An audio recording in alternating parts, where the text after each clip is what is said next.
નમસ્કાર ખેડૂત મિત્રો, ફરી એકવાર આજના આ નવા અને ખૂબ જ ખાસ વિડીયોમાં તમારું સ્વાગત છે। મિત્રો, જો તમે પણ ખેતી કરો છો અને પીએમ કિસાન સન્માન નિધિ યોજનાનો લાભ લો છો તો આજે તમારા માટે બ્રેકિંગ ન્યૂઝ છે। સરકાર દ્વારા ખેડૂતો માટે મોટી ખુશખબર આવી ગઈ છે। ઘણા સમયથી ખેડૂતો પૂછતા હતા કે સાહેબ 22મો હપ્તો ક્યારે આવશે? તો મિત્રો, હવે રાહનો અંત આવ્યો છે। આજે આપણે આ વિડીયોમાં વાત કરીશું કે કઈ તારીખે તમારા ખાતામાં 2000 જમા થશે, કોને 4000 મળશે અને જો તમારા હપ્તા અટકેલા છે તો તેને કેવી રીતે ચાલુ કરવા। વિડીયો ખૂબ જ માહિતીપ્રદ છે, એટલે અંત સુધી બન્યા રહેજો।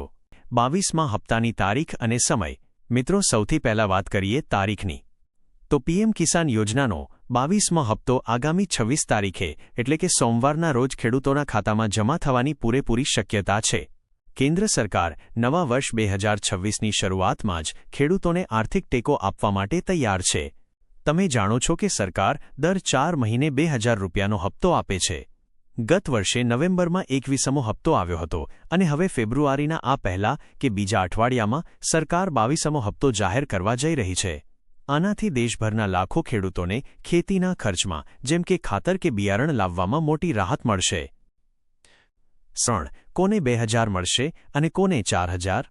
હવે મિત્રો, એક મોટો સવાલ એ છે કે ઘણા લોકો કહે છે કે અમને 4000 મળશે તો એ કોને મળશે? જુઓ, જે ખેડૂત મિત્રોને નિયમિત હપ્તા મળે છે તેમને તો 2000 રૂપિયા જ મળશે, પરંતુ જે ખેડૂતોનો 21મો હપ્તો કોઈ કારણસર જેમ કે EKYC બાકી હોય કે આધાર લિંક ન હોય તેના કારણે અટકી ગયો હતો અને હવે તમે એ ભૂલ સુધારી લીધી છે તો તમને જૂનો હપ્તો અને આ નવો હપ્તો એમ બંને મળીને કુલ 4000 રૂપિયા એકસાથે મળી શકે છે। એટલે જો તમારા ખાતામાં અગાઉ પૈસા નથી આવ્યા તો આ વખતે તમારા માટે લોટરી લાગી શકે છે। લાઇન મિત્રો, માત્ર 22મો હપ્તો જ નહીં, સરકારનું વર્ષ 2026નું આખું કેલેન્ડર પણ સમજી લો। 1. 22મો હપ્તો અત્યારે ફેબ્રુઆરી મહિનામાં આવશે। 2. 23મો હપ્તો જૂન અથવા જુલાઈ મહિનામાં આવવાની ધારણા છે। આ સમય ખરીફ સિઝનનો હોય છે, એટલે વરસાદ પડે ત્યારે ખેડૂતોને આ પૈસા ખૂબ કામ લાગે છે। 3. 24મો હપ્તો ઓક્ટોબર અથવા નવેમ્બર મહિનામાં આવશે। આ રવિ પાકની સિઝન અને દિવાળી જેવા તહેવારોના સમયે તમને આર્થિક સહાય પૂરી પાડશે।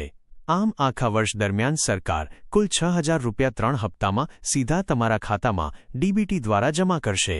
4 વાગ્યા હપ્તો મેળવવા માટે શું કરવું? EKYC પ્રક્રિયા। પરંતુ મિત્રો, જો તમે આ ભૂલ કરશો તો એક પણ રૂપિયો નહીં મળે।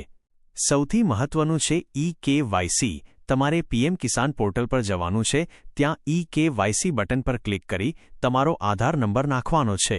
તમારા મોબાઈલ પર એક OTP આવશે, એ નાખતા જ તમારી પ્રક્રિયા પૂર્ણ થશે। જો તમે મોબાઈલથી ન કરી શકો તો નજીકના CSC કોમન સર્વિસ સેન્ટર પર જઈને અંગૂઠાનું નિશાન બાયોમેટ્રિક આપીને પણ આ કામ કરાવી શકો છો। સાથે જ તમારું બેંક ખાતું આધાર સાથે લિંક હોવું જોઈએ અને જમીનના દસ્તાવેજ પણ અપડેટ હોવા જોઈએ।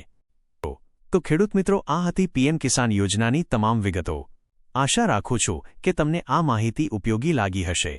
જો તમારો કોઈ પ્રશ્ન હોય તો નીચે કોમેન્ટમાં જરૂર જણાવજો, અમે તેનો જવાબ આપવાનો પ્રયત્ન કરીશું। આ વિડીયોને લાઇક કરજો અને તમારા દરેક ખેડૂત મિત્રો સાથે વોટ્સએપ પર શેર કરજો, જેથી કોઈનો હપ્તો અટકે નહીં। અને હા, આવી જ સાચી માહિતી માટે અમારી ચેનલને સબસ્ક્રાઇબ કરવાનું ભૂલતા નહીં।